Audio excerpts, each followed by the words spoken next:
The best of the week on Relevant Radio. What do you think is the biggest threat to mankind right now? I'd say the biggest threat right now is population collapse, the super low growth rate. Really? Yeah. Over like nuclear war, natural disasters? Don't we have an overpopulation problem? No, we have an underpopulation problem. Really? Yeah. Why do you think So this is the most commonly misunderstood situation. Yeah, they definitely push that we have a overpopulation. Yeah, why is problem. I don't know. It's just like, this is a holdover from like, I don't know, the 70s or something, you know. There was a huge baby boom, like where people did have a ton of kids after World War II. But then the birth rate in the U.S. has been below replacement rate since like 71 or 72. I know U.S., but how about other countries? Well, like China's got a huge population collapse problem. Really? Yeah. People have no idea how fast the population is going to collapse. Yeah, that was Elon Musk, and he is so right. The guy's visionary. I think he's so right. I was having a conversation about population stability and implosion. And by the end of the century, they're saying 93% of the nations of the world will be below replacement rate. And that is a bad portent for the future. Those who are fighting for life, those who are open to life, you're making a difference in ways you do not know. You just do not know. And I'm really, really grateful for it. You know, China, I think their population declined 2 million. Elon Musk says they lost population. They're down 2 million people. Now, again, they're 1.4 billion people? But still, 2 million people, percentage-wise, is not huge. But it's the second year in a row that it's happened, and they don't want to see that happen. They're trying to incentivize people to have children. From what the BBC found, the women that they spoke to simply don't want to have kids anymore. They say they can't afford them. When nations become affluent, when you can afford more, have better education, better health care, right? Have plenty of food, they become more selfish and they tend to have less children. And you see this in China. They're just a reflection of nations all over the planet right now. The stats show that if we continue as we're going here in this country, and really as a planet, within 75 years, 14 countries across the country will have at least, they'll have at least replacement level fertility rates of 2.1. 14, that is, every other country will be below replacement rates. 14 countries will be there, the rest of the planet below. So there are still world leaders pushing for it. The French president, back in 2018, the French president, Emmanuel Macron, was in the U.S. He was there for a UN General Assembly, United Nations General Assembly meeting, and he attended a sideline summit sponsored by the Gates Foundation. They're all about population control, right? And it was this summit was called Gatekeepers, right? This little side summit. And he was concerned there are too many people right now in Africa.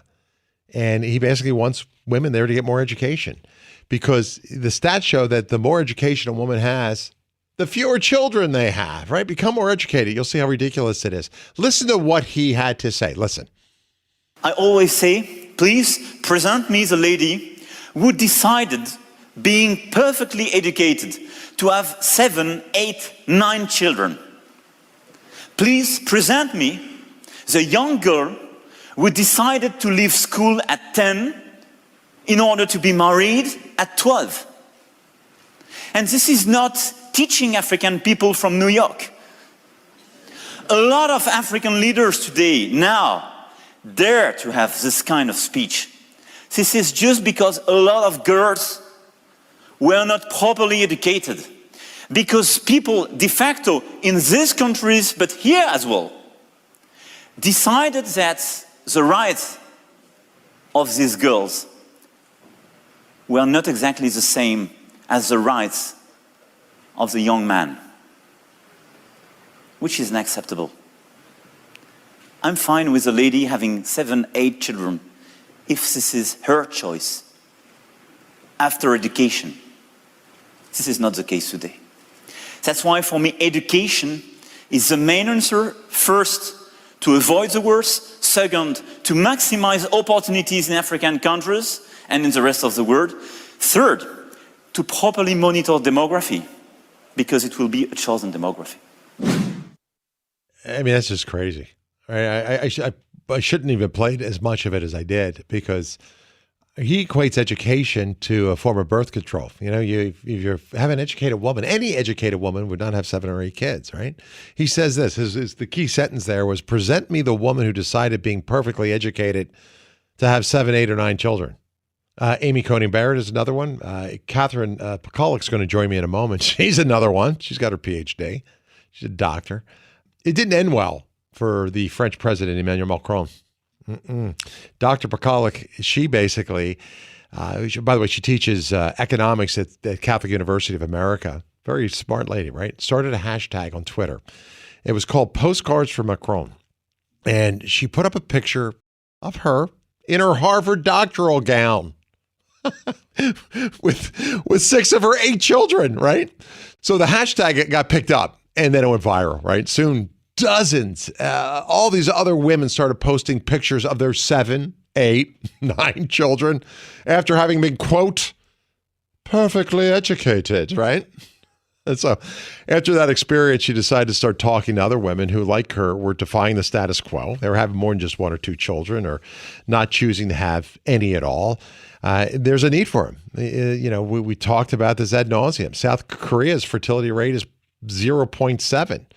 Here in the United States, states like Massachusetts and Oregon, right, the 1.5. Replacement rate's 2.1, by the way. You see those families with 4 or more children. Why are they doing it, right? They're open to life and they are making a difference. It's a delight to have with me today the director of social research, an associate professor at the Bush School of Economics at Catholic University, Dr. Catherine Pakaluk. Doctor, welcome. Thank you for being here. Love talking to you, and I'm so grateful for your witness to life. Oh, you're welcome. It's such a pleasure. Well, you teach microeconomics, if I am correct. That might sound like an obvious question, but how much does the family impact the economic life of a country? Because, you've got Macron over there thinking it's ridiculous and, we're overpopulated and, they want to reduce population, not increase it. How does family play a role in the economy of any country? Right. Well, I like to say there's no more economic question than where people come from. Yep. Right. And so, for a long time, the Western countries, France being no exception, just taken it for granted that people will come from somewhere. There'll be people. And I think there's been also a smugness as the West has adjusted to that kind of higher standard of living, that they benefited from their own population growth in the 19th century, which was made possible by a great, robust economy. That was great. These countries grew. And then there was this smugness where they thought, well, we'll just import people from other parts of the world as we start to slow down and we don't have to do this. So how does a family impact? You got to have people if you want to have economic growth, right? So people have to provide goods and services, and they do so to succor their own families. And so there's no chance for economic prosperity without people. I often think about Paul Ehrlich, and the author of the Population Bomb. Oh, right. Yeah. And, there's not going to be enough food to feed people. What are we going to do? I mean, what have we seen from the 1970s forward? I mean, if God, one of the great gifts of God is our intellect and technology. We could feed the world many times over today, right? With the technologies, the fertilization, the equipment, the things that we now have. So, if you're open, my grandmother always would say to me, she says, Drew, because I had my kids. I mean, I have nowhere near your kids. And by the way, you have 15 kids? Am I correct in my recollection? Yeah, we're really blessed. I married a widower, and so we together raised his children, and then we had 8 together. Yeah, so your number's 15, though, right? I had 5. I feel small next to you, right? But I had them one right after the other, right? They were about a year and a half apart. They were coming pretty quick. Yeah. And I got a little nervous. I'm a father. I had to try to provide. And my grandmother once said to me, she says, for every child God gives you, he'll give you a loaf of bread. Meaning that God will provide. Yeah. And his providence has been pretty amazing. I'm sure you saw that in your own life. Yeah. Oh, my goodness. In my own life, in spades, there's no promise, right? I mean, this is like how it works. There's no promise that God will make things easy for us, but there is a promise that kind of like with his grace, things will work out, right? Things will work out. It's been true in my life, and it was true for all the people I ended up talking to, all around the country. And I guess I would like to say that they said something like, the wisdom of having children proves itself in the long run. That, that so it looks impossible in the short run, but it proves itself in the long run. I know you're writing a book, too. It's not out yet, too. What's the title of that, by the way? It's called Hannah's Children, the story of the women quietly defying the birth dearth. And Hannah is the biblical Hannah. This is a tough book to write for a lot of reasons. And, if you profile a lot of women with a lot of children, you get this question like, are you out swinging for people to have 10 kids? You think that's the only valuable way to live? Right. What are you interested in here? Right? And so I worked really hard to think, like, what is this about? What is this book about? What does it mean to talk about people who are open to life, open to having children? Because none of the people I talked to said they set out to have 5 or 10. And like you said, you got the children God sent you. And at some point it came to me, called inspiration. The biblical Hannah is somebody who represents this idea of entrusting your family to God's providence, entrusting your motherhood to God's providence. And so we know Hannah, she's the one who goes and prays to be relieved from being barren. And then God sends her Samuel, and it's such a beautiful story. And she brings Samuel back to the temple, and she gives him back. And any mother who reads this is sort of heartbroken at the thought that she's leaving Samuel. And what almost none of us know, and I didn't know until I wrote this book, that the priest takes pity on her, and he prays to God, and he says, we've got to reward this woman for her faith, bringing Samuel back. Her most precious possession is Samuel. And God sends her 5 more children. Wow. Astonishing. So those are Hannah's children, are the children that are born not just of her plea to have children at all, but of her faith in God, that God would provide for her. And it's just a beautiful story.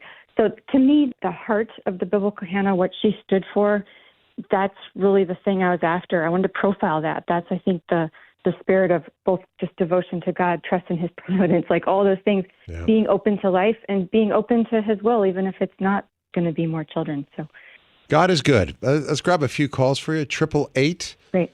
914-9149. Agnes is in Chicago. Hi, Agnes. Thanks for joining us. You're on the air with Dr. Catherine Pakaluk. Hello there. I was blessed with 9 children. Oh, wow. And I lost, there were 3 misses in between, but I was blessed with 9. And people used to say, how can you dare on one income to have 9 children? I said, well, every time I got pregnant, my husband got a promotion and a raise. It was enough to cover the next kid. So we figured we were doing what God wanted. Wow, what a great story. God bless you. Agnes, thank you so much for calling. I love that. For every child that she had, her husband got a promotion or a raise. What have you seen, Doctor? Did you see the hand of God's providence? And, what are some of the challenges of raising 15 kids? We raised the children that we had, for the most part, before I even started working. I was a graduate student most of that time, and my husband's a philosopher, so, that doesn't go along with a big paycheck. But I don't know. I mean, it seems like, when we needed to, we found hand-me-downs and used things, and we shot, secondhand, and we drove used cars, and I don't know, it seemed like it always worked out. And I always just ask myself the question, would I rather have the next child or, a nicer car? And like, for me, at least, the answer was always like, I'd rather just try for the next child, that just seems better. But it's mysterious how God provides. Yeah, right? I always feel bad because, I think it's fear or maybe a lack of trust in God that causes a lot of women. You might have 2 kids or 3 kids and 4 kids. Like I know a lot of, I've got some nieces, nephews, and people who, after they have X amount of kids, they're like, I can't afford it anymore. I don't want any more, And I know people who have had tubal ligations or vasectomies because they think, if we have another child, what are we going to do? And there's probably people listening right now. There's probably a man or a woman right now who's thinking about having a vasectomy or a tubal ligation, having the tubes tied. And they're saying, because we just can't have another one. We don't have the room. We don't have the car. We don't have the finances. I think it's rooted in lack of trust in God. Yeah. But how do you rise above that? I mean, what advice should you give to somebody who's saying, you don't know my situation? Yeah.